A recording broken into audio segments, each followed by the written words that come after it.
When I was a kid, I was technically behind in math. And that sentence sounds strange coming from me today because I work as a mechanical designer for an engineering and architectural design firm. I use math quite regularly.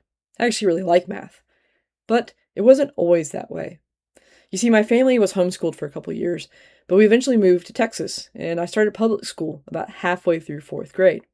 Because of the way the school years lined up before where I was homeschooling and now with public school, I was a little behind where my classmates were in certain subjects, especially in math.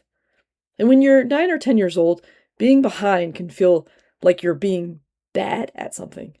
There's a subtle difference between saying, I haven't learned this yet, and saying, I'm not good at this. But when you're a kid, it's incredibly easy to confuse the two. Thankfully, I had parents who didn't let that happen. They helped with homework, they asked how school went, they sat down and worked through things with us, they invested time making sure we understood what we were learning. And I remember my dad teaching me multiplication tables. He didn't just teach me the answers, he started showing me little tricks, patterns, and shortcuts, and ways that math worked. And something clicked. I realized math wasn't just a bunch of random numbers I had to memorize. There were patterns, there were systems, there were solutions. And for whatever reason, my brain loved that. I was pretty good at it too. So something could have been, it could have been a source of frustration for me. And instead, it became something I really enjoyed. Fast forward several years. I'm at the Virginia Military Institute studying mechanical engineering. As you might imagine, there is also a lot of math. Eventually, I had to take a math elective. Yes, dorks enough in an entire degree that you have to have electives that are solely math-based. You're welcome. Anyways, I ended up taking a class called Fundamentals of Matrix Algebra. The professor was Major Gregory Hartman. Shout out. Still love that man. He's a good teacher and a great man. Now, I could tell you that I love the class because of the fascinating mathematical concepts involved. That would be a lie. I'm a dork. I'm just not that big a dork.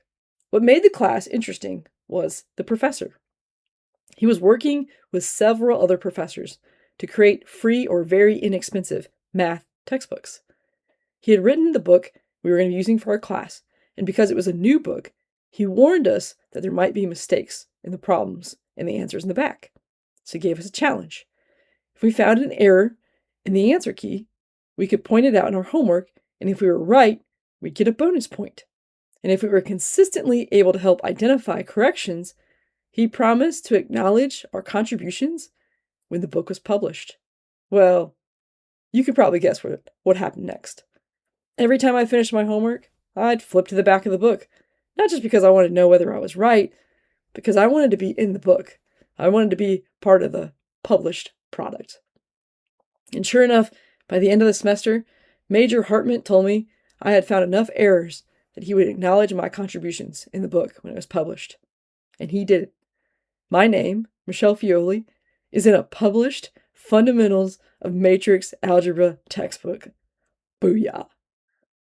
But here's why I think that story matters, other than it's just really cool street cred for the dorks in life. Because somewhere along the way, fourth grader who was behind in math could have decided, I'm just not good at this. And if I had made that decision, my life would have looked very different in a lot of ways. I might not have ever developed an interest in math. I might never have studied mechanical engineering. I might never have become a mechanical designer. And I definitely would not have ended up with my name in a math textbook. The fourth grader didn't know any of that was coming. And neither do we. And that's the point. Where you are right now does not dictate where you will end up. Maybe you're not good at something today. Okay, you don't have to be. Maybe you're behind. Okay, you can catch up. Maybe somebody else understands something that you don't. Ask them. Take a class, read a book, find somebody who's better than you, and pick their brain. Stay curious. Because I'm not good at this is often just another way of saying, I haven't learned this yet. And I think that's an especially important message for parents and teachers, mentors, and anyone who works with kids. Don't ever underestimate them because they're struggling today. The kid who is struggling in math might become an engineer. The kid who hates reading might become a writer. The kid who can't sit still might eventually find out the thing they're incredibly passionate about involves movement outside of a classroom. You don't always know what somebody is capable of becoming. Sometimes all they need is a little time, a little encouragement, and somebody willing to sit beside them and say, hey, let's figure this out. And honestly, that applies to adults too. We don't ever really grow up, we just get a little bit older in age. We're still capable of learning something completely new. We're still capable of changing our minds, developing new skills, discovering new interests, and surprising ourselves.